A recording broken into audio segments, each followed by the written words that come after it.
నమస్కారం city news కి స్వాగతం. మున్సిపల్ చైర్పర్సన్ తాడిపోయిన రాధిక చేపట్టిన వార్డు పర్యటన కొనసాగుతుంది.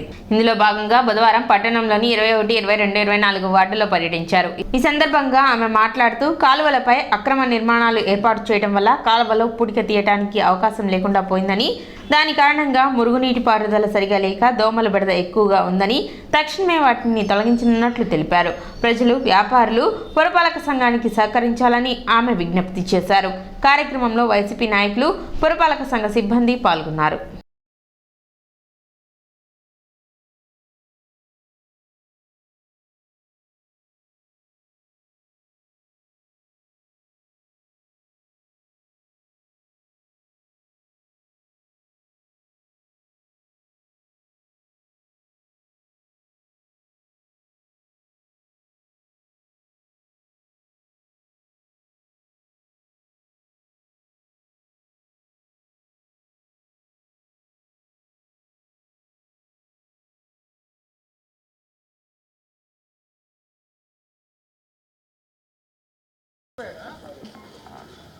ఇరవై 21, 22, 24 సంబంధించిన వార్డులో గత 3 రోజులుగా తిరుగుతూనే ఉన్నాము. ఆ వార్డులో ఈ రోడ్ల మీదే మెట్లు నిర్ణయించుకుంటాం, పెద్ద నాపరాళ్ళగా ఫ్లోరింగ్ లాగా చేసుకొని షాపుల్లాగా పెట్టడం జరిగింది. వాటి వల్ల ఈ సిల్ట్ బాగా పేరుకుపోయి వాటర్ అని ఆగిపోవడం జరుగుతుంది. దాన్ని ఎంత తొలగిస్తున్నాం.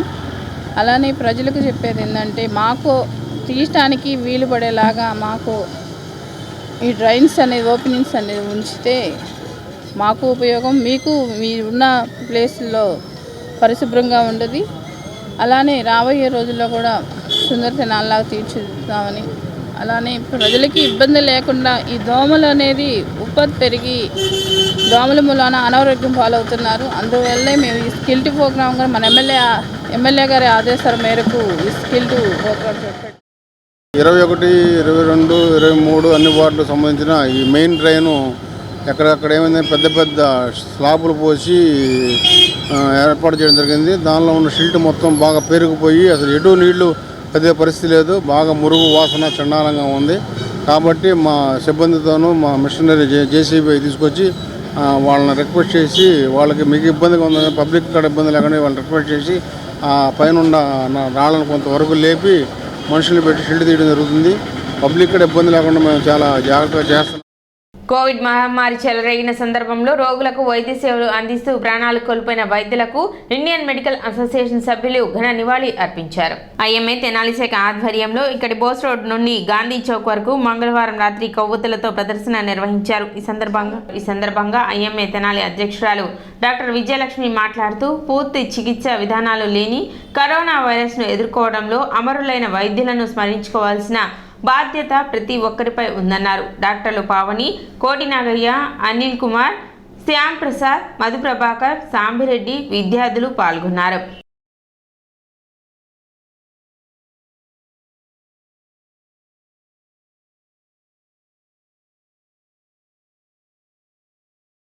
శతాబ్దానికి ఒకసారి మహమ్మారి ప్రపంచవ్యాప్తంగా లక్షలాది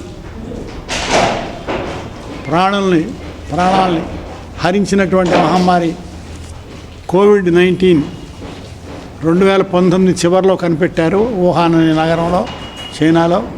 మరి అన్ని దేశాల్లో ఒకేసారి రావటాన్ని ఎపిడమిక్ అంటారు. మీకు తెలియదేముంది. మరి మన డాక్టర్ వీరులు వృత్తిలో నిమగ్నమై వృత్తిలో పేషెంట్లను చూస్తూ ఈ వ్యాధి సోకి అమరమరణం పొందినటువంటి వాళ్ళు మన ఐఎంఏ ఆ నెల సంచికలో ఫోటోలు కూడా వేశారు. బాగా గుర్తు. వారందరికీ మా నివాళులు. కోవిడ్ అమరవీరుల స్మారక దినోత్సవం ఐఎంఏ వాళ్ళు ఆల్ ఓవర్ ఇండియా, అంటే భారతదేశం మొత్తము ఈ ప్రోగ్రామ్ని నిర్వహిస్తున్నారు.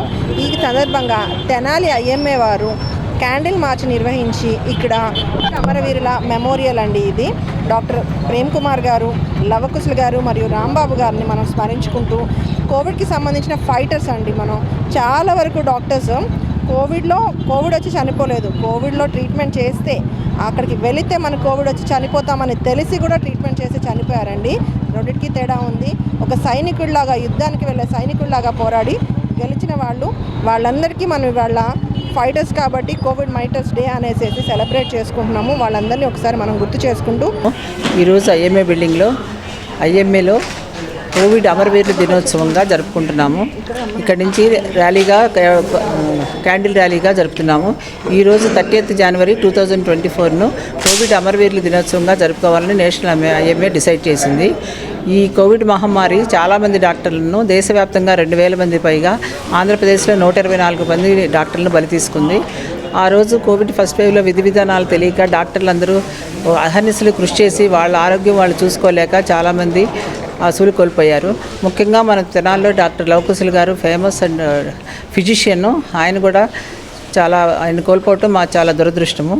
తెనాలి మున్సిపల్ కమిషనర్గా బి శేషన్న బుధవారం పదవీ బాధ్యతలు చేపట్టారు. సార్వత్రిక ఎన్నికల బదిలీలలో భాగంగా తెనాలి వచ్చిన ఆయనకు సిబ్బంది స్వాగతం పలికారు. అధికారులు, ప్రజాప్రతినిధుల సహకారంతో పురపాలక సంఘ ప్రజలకు పట్టణ అభివృద్ధికి కృషి చేయడంతో పాటు రానున్న సార్వత్రిక ఎన్నికలను సమర్థవంతంగా నిర్వహిస్తామని శేషన్న తెలిపారు. ఇప్పటి వరకు కమిషనర్గా విధులు నిర్వహించిన జస్వంతరావు ఒంగోలు కమిషనర్గా బదిలీ అయ్యారు.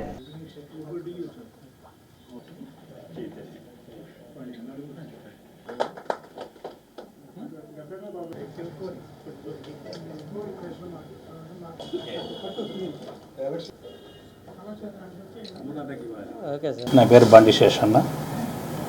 ఈరోజు ఇక్కడ యాజ్ కమిషనర్గా ఛార్జీ ఇందాకనైంది తీసుకున్నాను. ఇంతవరకు ఇక్కడ పరిపాలన ఏ విధంగా అయిందో గౌరవ శాసకుడు శ్రీ శివకుమార్ గారు, అలాగే గౌరవ చైర్పర్సన్ టి రాధిక గారు, అలాగే గౌరవ వార్డు మెంబర్లు, కోఆప్షన్, అలాగే నాతోటి ఉద్యోగ బృందమైనటువంటి అందరి సహకారంతో, అలాగే రాబోయే కాలంలో ప్రింట్ అండ్ ఎలక్ట్రానిక్ వారి యొక్క సహాయ సహకారంతో ఇప్పుడు ఏ విధంగా అయితే ఉన్నామో, ఏ లెవెల్ అయితే ఉన్నామో ఆ లెవెల్కు డౌన్ కాకుండా దాన్ని లెవెల్గా కాపాడడానికి నా వంతు ఇదిగా ఉంటాననేసి ప్రతి ఒక్కరికి మా యొక్క అంబిషన్ ఇది. సో ఫ్యూచర్లో మనందరూ కూడా కలిసి ఈ యొక్క ప్రాంత అభివృద్ధి కోసం పాటుపడాలనేసి ప్రతి ఒక్కరిని కోరుతున్నాను. నా బి శేషన్న నా సోదరుడు మరి ఈ రోజున ఛార్జ్ తీసుకోవటం జరిగింది తెనాలి మున్సిపల్ కమిషనర్గా. ఆయన ధర్మవరం నుంచి తెనాలికి రావటం జరిగింది. అలాగే మా ఇద్దరి పరిచయం గత 25 సంవత్సరాల నుంచి మేము ఫ్రెండ్స్గా ఉన్నాం. కాబట్టి నాకైతే ఏదైతే ప్రజలు, అలాగే స్టాఫ్, మీడియా మిత్రులు అందరూ, కౌన్సిలర్స్ కావచ్చు, అలాగే చైర్మన్ గారు, ఎమ్మెల్యే గారు అందరూ కూడా కోఆపరేట్ చేస్తారు. అలాగే మన సిబ్బంది తప్పకుండా మరి బి శేషన్న కొత్తగా జాయిన్ అయిన కమిషనర్ గారికి వీరందరూ కూడా తోడ్పాటు అందించాల్సిందిగా కోరుకున్నాం. అలాగే ఇక్కడ మీడియా మిత్రులకి, కౌన్సిలర్స్కి, అలాగే చైర్పర్సన్స్కి, వైస్ చైర్మన్స్కి, ఎమ్మెల్యే గారికి, పట్టణ ప్రజలందరికీ, మిత్రులకి అందరికీ ముందుగా ఏంటంటే ఇప్పటి వరకు నాకు 4.5 years అయినా కూడా ఎలాంటి అరమరికలు లేకుండా చాలా చక్కగా మరి ఇబ్బంది లేకుండా పరిపాలన చేశాం. దానికి మరి కౌన్సిల్ సగం పీరియడ్ అయితే అంత స్పెషల్ ఆఫీసర్ పీరియడ్ కొంత ఉంది. మరి ఏదైనా తెనాలి పట్టణ ప్రజలు చాలా ప్రేమతో నన్ను చూశారు. అలాగే వాళ్ళందరికీ ప్రత్యేకంగా కృతజ్ఞతలు తెలుపుతా ఉన్నాం. తిరుమలలో February 5వ తేదీ జరిగే అఖండ హరినామ సంకీర్తనకు తెనాలి నుండి శ్రీ సాయిరాం సంగీత లహరి మరియు కోలాట భజన మండలి సభ్యులు వెళ్లనున్నారు. గుంటూరు జిల్లా హిందూ ధర్మ ప్రచార పరిషత్ ఆదేశాల మేరకు తిరుమలలో హరినామ సంకీర్తన చేయనున్నట్లు వజ్జుల సునీత తెలిపారు.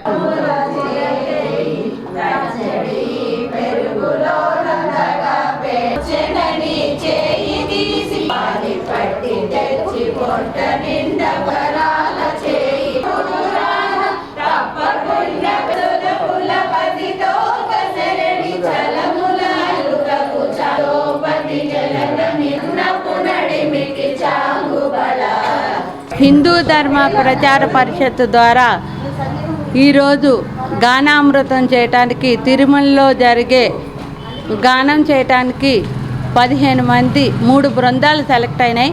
ఆ 3 బృందాల్లో మా బృందం రేపు 5వ తారీఖు ఈ తిరుమలలో గానం చేయటానికి వెళ్తున్నాము. వాళ్ళు మాకు ఈ అవకాశం ఇచ్చినందుకు ఒకటి. మిగతాది గోవిందనామాలు కూడా ఈ కార్యక్రమంలో శిక్షణ ఇస్తున్నాము. ఎవరైనా ఆసక్తి గలవారు ఈ భజన బృందంలో చేరదలుచుకున్న వాళ్ళు వయసుతో నిమిత్తం లేదు.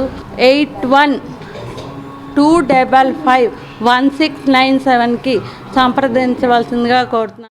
మాది సాయిరామ్ సంగీత లహరి. మేము ఒక బృందంగా ఏర్పడి తిరుమల శ్రీ వెంకటేశ్వర స్వామి వారి దివ్య సన్నిధిలో కొంతమందికి శిక్షణ ఇచ్చి మా గురువు గారు శ్రీమతి లక్ష్మీ సునీత గారు మాకు శిక్షణ ఇచ్చి ఈ కార్యక్రమానికి తీసుకెళ్ళడానికి మమ్మల్ని సిద్ధం చేసి ఉంచారు.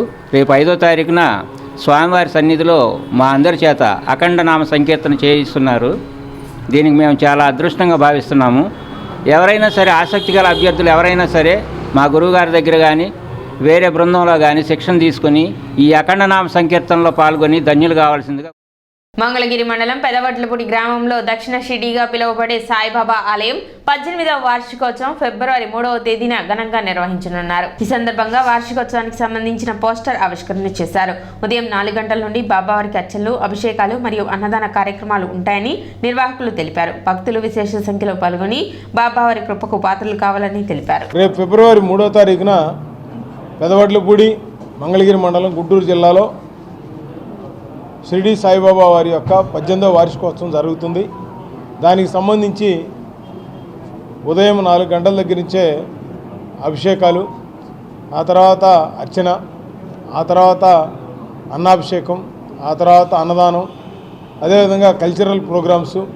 హైదరాబాద్ నుంచి డ్రీమ్ జే అనే ఒక ఈవెంట్ మేనేజ్మెంట్ వాళ్ళు ఈసారి కొత్తగా చేయబోతూ ఉన్నారు. ఇక్కడ కల్చరల్ ప్రోగ్రామ్స్ని ఒక 15 మంది దాకా సింగర్స్ కానీ, మరి జబర్దస్త్ టీం కానీ, అదేవిధంగా సాంస్కృతిక కార్యక్రమాలు, భరతనాట్యం, కూచిపూడి కూడా పిల్లలు చేస్తూ ఉన్నారు ఆ రోజున.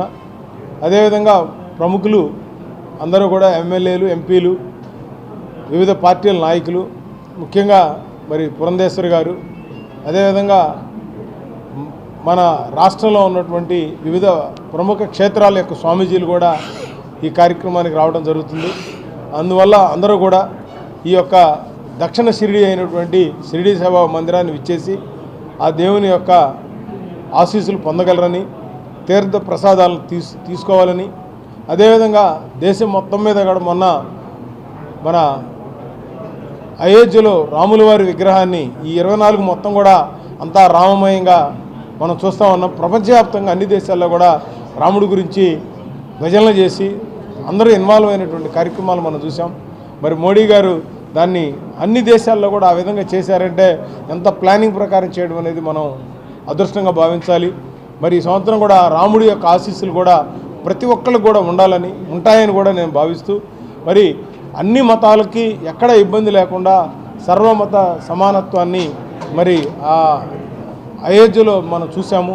ఎక్కడ ఎటువంటి ఇబ్బందులు కలగకుండా, అదేవిధంగా రేపు 3వ తారీఖు సాయిబాబా ఈ యొక్క వార్షికోత్సవాన్ని కూడా సక్సెస్ చేయాలని కోరుకుంటూ అందరూ కూడా ఆ కార్యక్రమాన్ని మరి జయప్రదం చేశాను, దోహదం చేయాలని కోరుకుంటూ సెలవు తీసుకుంటాం. తెనాలి మున్సిపల్ అత్యవసర సమావేశం నిర్వహించి అజెండాలోని అన్ని అంశాలను ఏకగ్రీవంగా ఆమోదించారు. స్థానిక మున్సిపల్ కార్యాలయంలోని కౌన్సిల్ హాల్లో మున్సిపల్ చైర్పర్సన్ తాడిపోయిన రాధిక రమేష్ అధ్యక్షతన అత్యవసర సమావేశం నిర్వహించారు. అజెండాలోని మొదటి అంశం చదవడం ప్రారంభమవగానే వైఎస్ఆర్సీపీ కౌన్సిలర్ మానసారెడ్డి మాట్లాడుతూ తన వార్డులోని సమస్యలను కౌన్సిల్ దృష్టికి తెచ్చారు. శానిటరీ ఇన్స్పెక్టర్ సరిగా పనిచేయడం లేదని, తనను తొలగించాలని చెప్పినా ఎందుకు స్పందించడం లేదని చైర్పర్సన్ను నిలదీశారు. మిగిలిన కౌన్సిలర్స్ అభిప్రాయాలు తెలుసుకుని చర్యలు తీసుకుంటామని చైర్పర్సన్ రాధిక తెలిపారు.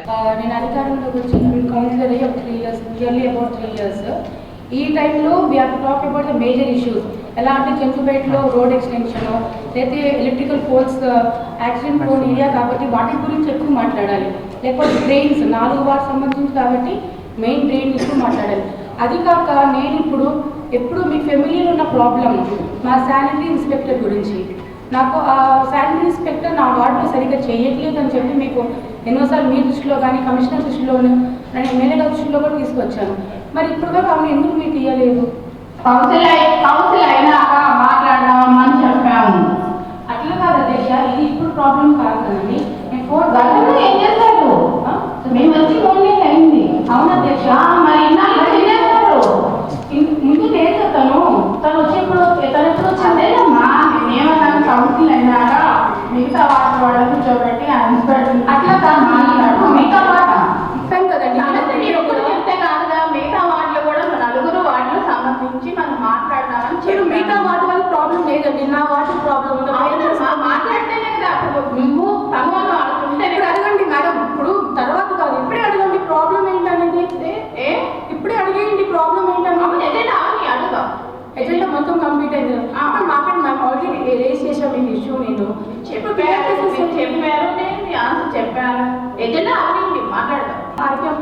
ఉంది బ్రిడ్జి డౌన్లో. సో అక్కడ స్వచ్ఛవాలయం ఉంది 2.5 years నుంచి, అంటే నియర్లీ అబౌట్ 30 months. ఇప్పుడు వరకు దానికి మనం కరెంటు బిల్ అనేది కట్టలేదు. ఇప్పుడు కూడా ఎంఈ గారి ద్వారా మేము అక్కడ కరెంటు మీటర్ పెట్టించాము అండ్ ఎలక్ట్రికల్ లైన్ సప్లై పెట్టించాము. రీడింగ్ అవుతుంది కానీ బిల్ జనరేట్ అవ్వట్లేదు. సో నాకు ఈ 2 issues అనేది వెంటనే సాల్వ్ అయిపోవాలి మేడం. అమ్మ కౌన్సిలర్ నాకు మాట్లాడదాం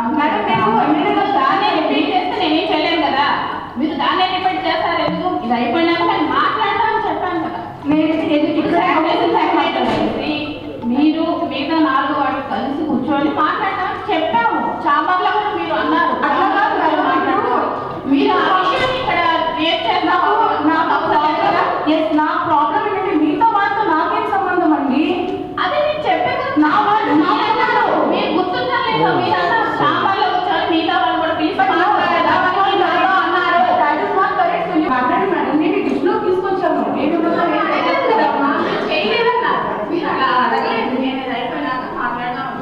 అజెండాలోని 33 అంశాలను ఏకగ్రీవంగా ఆమోదించామని చైర్పర్సన్ రాధిక తెలిపారు. ఈ కార్యక్రమంలో municipal commissioner M Jaswantharao, MHO Nirmala, ME Nagamalleswararao, పలువురు మున్సిపల్ అధికారులు, సిబ్బంది పాల్గొన్నారు.